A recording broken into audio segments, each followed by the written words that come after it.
ఈ రాష్ట్రంలో కరప్షన్ ఎంత జరుగుతూ ఉంది అని, విచ్చలవిడిగా కరప్షన్ ఏ స్థాయిలో జరుగుతూ ఉందని రాష్ట్రంలో ప్రతి ఒక్కరికి కూడా కళ్ళెదుటే కనిపిస్తూ ఉంది. ఈరోజు రాష్ట్రంలో లిక్కర్ మాఫియా చేశారు. రాష్ట్రంలో లిక్కర్ షాపులు అన్నీ కూడా ఎవరికి ఉన్నాయి అని అందరికీ తెలుసు. ఏ నియోజకవర్గానికి వెళ్ళినా కూడా ఆ ఎమ్మెల్యే ఆ లిక్కర్ మాఫియా కార్టెల్ బాసు అని చెప్పి ఎవడైనా చెప్తాడు. ఏ నియోజకవర్గం వెళ్ళినా కూడా ప్రతి గ్రామంలోనూ ఆక్షన్లు వాడి బెల్ట్ షాపులు నడిపిస్తూ ఉన్నారన్న సంగతి ప్రతి ఒక్కరికి తెలుసు. ఏ నియోజకవర్గంలో అయినా కూడా ఇల్లీగల్ పర్మిట్ రూములతో లిక్కర్ అమ్ముతున్నారు అనే సంగతి కూడా అందరికీ కనిపిస్తూ ఉంది. ఈ ఇల్లీగల్ పర్మిట్ రూమ్లో అయినా కూడా, ఈ బెల్ట్ షాపుల్లో అయినా కూడా ఎంఆర్పి రేటు కన్నా ఎక్కువ రేటుకు లిక్కర్ అమ్ముతున్నారు అనే సంగతి కూడా అందరికీ తెలుసు. రాష్ట్రంలో ప్రతి ఒక్కరికి ఇదంతా కనిపిస్తూ ఉంది. సాక్షాత్తు డిఐజీల ఆధ్వర్యంలో డిఎస్పీల ఆధ్వర్యంలో సిఐలు, వీళ్ళే ఒక ముఠా, మాఫియా ముఠా. వీళ్ళే డబ్బులు కలెక్ట్ చేస్తారు, వీళ్ళే అలా అమ్మనిస్తారు, అలా అమ్మిన దానికి వీళ్ళే డబ్బులు తీసుకుంటారు, వీళ్ళే ఎమ్మెల్యేలకు డబ్బులు ఇస్తూ ఉన్నారు. చివరికి ఎమ్మెల్యేలకింత, చంద్రబాబుకింత, మధ్యలో పోలీసులకింత అని ఏకంగా పోలీస్ మాఫియా నడుపుతూ ఉన్నారు డిఐజీల ఆధ్వర్యంలో చంద్రబాబు నాయుడు గారు ఆంధ్ర రాష్ట్రంలో. యథేచ్ఛగా దోపిడీ జరుగుతూ ఉంది. మిషన్లు పెట్టి కొట్టేస్తూ ఉన్నారు. ఎక్కడ ఉచితంగా ఇసుక ఇస్తూ ఉన్నారో అడుగుతూ ఉన్నా. కళ్ళ ఎదుటే కనిపిస్తూ ఉంది. నియోజకవర్గంలో ఏ మైన్స్ ఉన్నా, ఎందుకు ఇదే నెల్లూరు జిల్లాలో సిలికా క్వాడ్స్ దోచేస్తూ ఉన్నారు ఏకంగా.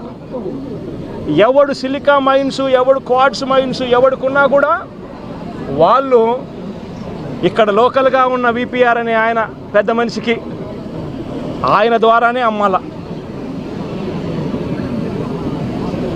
ఇష్టం వచ్చిన రేటుకి అమ్మకూడదు. ఆయన ఫిక్స్ చేసిన ఆ రేటుకే ఆయన ద్వారానే అమ్మాల. నెల్లూరులో ఉన్న సిలికా మైన్స్లో ఉన్న ప్రతి ఒక్కరికి తెలిసి ఈ విషయం. కోర్టు కేసు వేసినారు. సిలికా ఓనర్స్ అందరూ కోర్టు కేసు వేసినారు. ఇదేం అన్యాయమయ్యా, ఇది మాకు మైనింగ్ పర్మిట్లు ఎందుకు ఇవ్వడం లేదయ్యా, మైనింగ్ పర్మిట్లు ఒక మాఫియా ఫామ్ చేసి ఈ రూట్లో వస్తేనే మైనింగ్ పర్మిట్లు ఇస్తారని చెప్పడం ధర్మమేనా అని చెప్పి ఏకంగా కోర్టులో కేసు వేసినారు. సిలికా క్వాడ్స్ ఈయన కలెక్ట్ చేస్తాడు, ఈయన ఇంత పెట్టుకుంటాడు, నారా లోకేష్ బాబుకు చంద్రబాబు నాయుడుకి ఇంత పంపిస్తున్నాడు. ఏ నియోజకవర్గంలో తీసుకున్నా కూడా, ఆ నియోజకవర్గంలో మైన్స్ ఏదున్నా కూడా, ఆ మైన్స్ ప్రతి మైన్లోనూ కూడా ఎమ్మెల్యే గారిని కలవాలా, పోలీసులు హుకుం జారీ చేస్తారు, డబ్బులు కలెక్ట్ చేస్తారు, ఎమ్మెల్యే గారికి ఇంత ఇవ్వాలా, మిగతాది పోలీసులు ఇంత పెట్టుకుంటారు, పైకి పంపిస్తామన్నారు డబ్బులు మిగతాది. ఏ నియోజకవర్గంలో చూసుకున్నా కూడా విచ్చలవిడి పేకాట క్లబ్బులు. ప్రతి పేకాట క్లబ్కు కూడా రేటును బట్టి 10,000 రూపాయలు పేకాట క్లబ్ అయితే నెలకు 6 లక్షలు ఇవ్వాలి. 5 లక్షల రూపాయలు పేకాట క్లబ్ రన్ చేసేది అయితే ఏకంగా వెస్ట్ గోదావరి జిల్లాల్లో అయితే ఏకంగా ఒక పేకాట క్లబ్బుల్లోనే ₹1 కోటి ఇస్తున్నారు. విచ్చలవిడిగా కరప్షన్ జరుగుతూ ఉంది. పోలీసుల సమక్షంలో, పోలీసుల ఆధ్వర్యంలో మాఫియా ఫామ్ చేసి ప్రతి నియోజకవర్గంలో జరుగుతారు. నియోజకవర్గంలో ఏ పరిశ్రమ ఉన్నా కూడా ఆ పరిశ్రమ నడుపుకోవాలి అని అంటే ఆ పరిశ్రమ యజమానులు వచ్చి ఎమ్మెల్యేకి ఇంత డబ్బు ఇవ్వాలా, పోలీసులు లేకపోతే ఎమ్మెల్యేని కలసమని చెప్పి ప్రోత్సహించేట్టుగా వీళ్ళు పోయి ప్రెజర్ పెడతారు, ఎమ్మెల్యే మనుషులను పంపిస్తారు, ఫ్యాక్టరీలో ప్రొడక్షన్ ఆగిపోతుంది. ఆ ఎమ్మెల్యేను పోయి యాజమాన్యం పోయి కలిసి ఆయనకు తులమో ఫలమో చేతిలో పెట్టాలా నెల, అందులో ఆయన ఎమ్మెల్యే ఇంత పెట్టుకుంటాడు, డిఐజీ ఆధ్వర్యంలో పోలీసులకు ఇస్తాడు, పోలీసులు కొంచెం పెట్టుకొని మిగతాది పెద్దబాబుకు చిన్నబాబుకు పంపిస్తూ ఉన్నారు. రాష్ట్రంలో విడిగా కరప్షన్ జరుగుతూ ఉంది. కళ్ళ ఎదుటే కనిపిస్తూ ఉంది. కానీ ఇంత కళ్ళ ఎదుట ఇవన్నీ కూడా కనిపిస్తూ ఉన్నా కూడా ఎవ్వరూ కూడా మాట్లాడకూడదు. విడిగా భూములు శనిక్కాయలకు బెల్లాలకు అమ్మేస్తారు. ఇలా కావలసిన వాళ్ళకు, వీళ్ళకి నచ్చినోడు ఎవడన్నా ఉన్నాడంటే 99 పైసలకు భూములు ఇస్తారు. వీళ్ళకి నచ్చినోడు ఎవడన్నా ఉన్నాడు అని అంటే ఏకంగా 30 ఏళ్ళ కాంట్రాక్టు, 40 ఏళ్ళ కాంట్రాక్టు ₹1.5 ఇస్తే చాలంటారు. విడిగా భూములు శనిక్కాయలకు బెల్లాలకు అమ్మేస్తూ ఉన్నారు. ₹4.60 పీపీఎల్ చేసుకుంటూ ఉన్నారు. ₹2.49 మేము ఆ రోజుల్లో పీపీఎల్ చేసుకుంటే నానా యాగి చేసిన ఇదే పెద్ద మనుషులు. అంత విచ్చలవిడిగా కరప్షన్ ఒక వైపున జరుగుతూ ఉంది. మరోవైపున సూపర్ 6 సూపర్ 7లో గాలికి ఎగిరిపోయాయి. ప్రతిదీ కూడా మోసమని తేలిపోయింది. వ్యవస్థలన్నీ కూడా పూర్తిగా నీరుగారిపోయిన పరిస్థితులు కనిపిస్తూ ఉన్నాయి.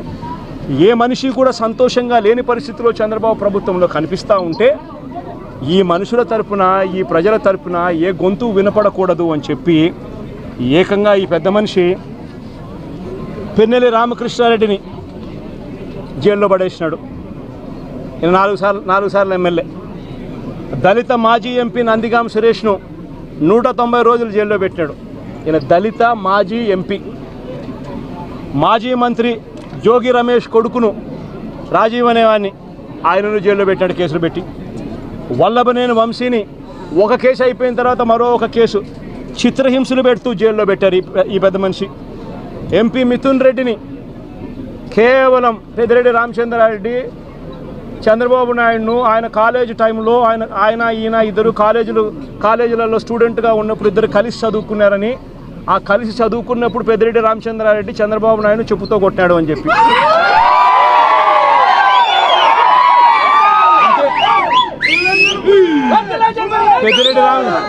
పెద్దిరెడ్డి రామచంద్రారెడ్డి చిన్నప్పుడు చేసిన ఆ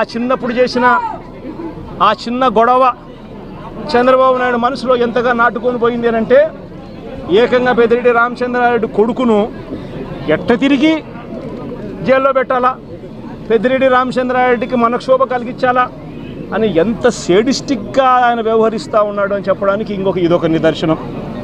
కాలేజీ టైంలలో గొడవలు జరుగుతూ ఉంటాయి, కొట్టుకుంటూ ఉంటారు. పిల్లోళ్ళన్నా కొట్టుకోకుండా ఉంటారా? పిల్లోళ్ళన్నప్పుడు చంద్రబాబు నాయుడు ఉడుకు రక్తంలో ఉంటాడు, మా పెద్దిరెడ్డి రామచంద్రనాయుడు అన్న ఉడుకు రక్తంలోనే ఉండింటాడు. తపానాలు పీకింటాడు. తప్పే ఉంది, ఆ టైంలో జరిగింటాయి. ఆ జరిగిందని గుర్తుపెట్టుకొని సేడిజంగా ఇన్ని సంవత్సరాల తర్వాత కూడా ఆయన కొడుకును కూడా చంద్రబాబు నాయుడు ఈయన మనిషిలోని విషం, ఈ మనిషిలోని రాక్షసత్వం ఎంతగా ఉంది అని చెప్పడానికి ఇదొక నిదర్శనం. మరొకరు చెవిరెడ్డి భాస్కర్ రెడ్డి. పాపం చెవిరెడ్డి భాస్కర్ రెడ్డి ఏం తప్పు చేసినాడో నాకైతే తెలియదు. కేవలం ఆయన చంద్రగిరి కాన్స్టిట్యున్సీకి ఎమ్మెల్యే కావడం. ఇదే చంద్రగిరి కాన్స్టిట్యున్సీ చంద్రబాబు నాయుడు సొంత కాన్స్టిట్యున్సీ. ఇదే చంద్రబాబు నాయుడు సొంత కాన్స్టిట్యున్సీ చంద్రగిరిలో 1983లో 1978లో ఆయన కాంగ్రెస్ పార్టీలో మంత్రిగా ఉండి పోటీ చేసి 17,000తో ఓడిపోయినాడు చంద్రగిరి కాన్స్టిట్యున్సీలో 1983లో.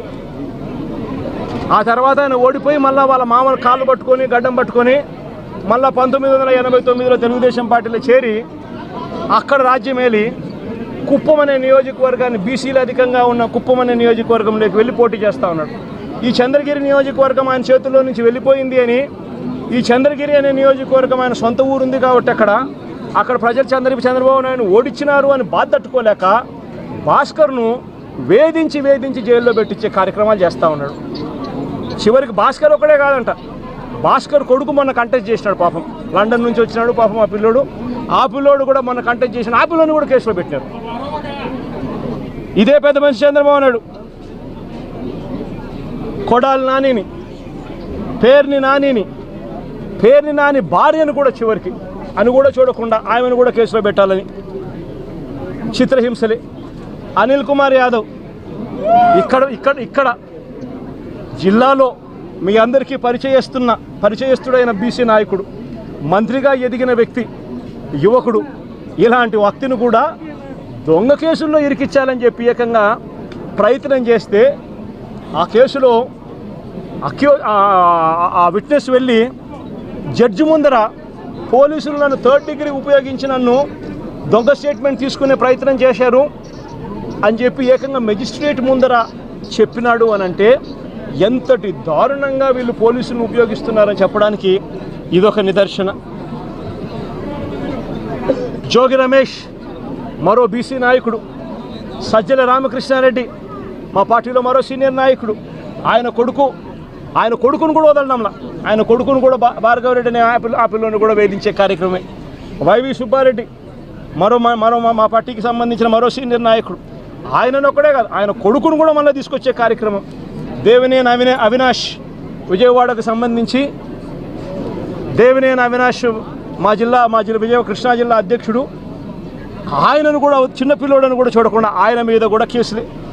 తలసిలి రఘురాం, అంబటి రాంబాబు, అంబటి మురళి, విడుదల రజని, దళిత ఎమ్మెల్యే చంద్రశేఖర్, బూచేపల్లి శివప్రసాద్, ఉషశ్రీ చరణ్, తోపదుర్తి ప్రకాష్ రెడ్డి, మాజీ ఎంపీ గోరంట్ల మాధవ్, మేరుగ నాగార్జున్, దాడిశెట్టి రాజా, అబ్బాయి చౌదరి, సుధీర్, సత్తెనపల్లి మన తరఫున పోటీ చేయబోతా ఉన్న క్యాండిడేట్, లేళ్ళ అప్పిరెడ్డి, గోపిరెడ్డి శ్రీనివాసరెడ్డి, సిదిరి అప్పలరాజు, మరో బీసీ మంత్రి, ఉప్పాల రాము, మన ZP chairman Uppala Harika husband, Mondithoka Arun మన పార్టీకి సంబంధించిన ఎమ్మెల్సీ దళితుడు.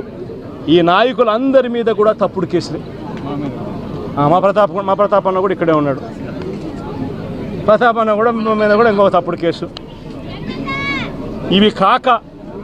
ఇవి కాక ఇతర నాయకుల మీద, ఇతర కార్యకర్తల మీద సోషల్ మీడియాలో చంద్రబాబు నాయుడు గారి ప్రభుత్వం చేస్తూ ఉన్న అన్యాయాలను ప్రశ్నిస్తూ ఉన్న వాళ్ళ మీద కొన్ని వేల సంఖ్యలో కేసులు పెడతా ఉన్నారు, హరాస్మెంట్ చేస్తూ ఉన్నారు.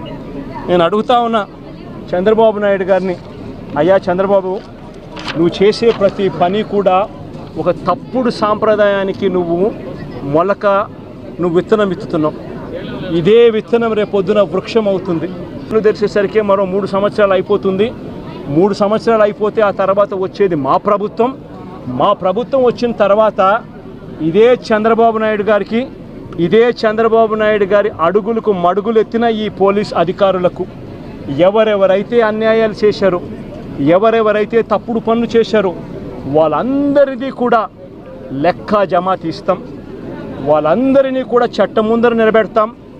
వాళ్ళందరినీ కూడా ఏదైతే మీరు విత్తనం విత్తారో అదే రేపొద్దున రెండింతలై మీకు తిరగబడితే మీ పరిస్థితి ఎలా ఉంటుందో మీ అందరికీ కూడా రేపొద్దున అర్థమయ్యేట్టుగా కూడా ఖచ్చితంగా రాబోయే రోజుల్లో జరుగుతుంది. ఇప్పటికైనా మేలుకో చంద్రబాబు అని చెప్తున్నా. ఇప్పటికైనా చంద్రబాబు తెలుసుకో అని చెప్తా ఉన్నా. ఇప్పటికైనా మీ నైజాన్ని, మీ వైఖరిని మార్చుకో అని చెప్తా ఉన్నా.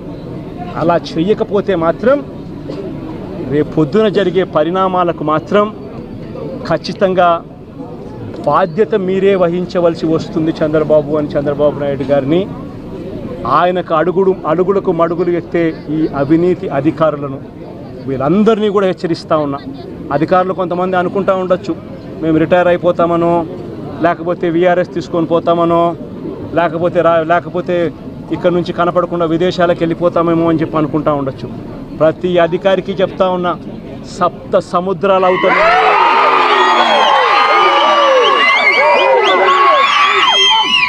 సప్త సముద్రాలు అవుతానున్నా చెప్తా ఉన్నా.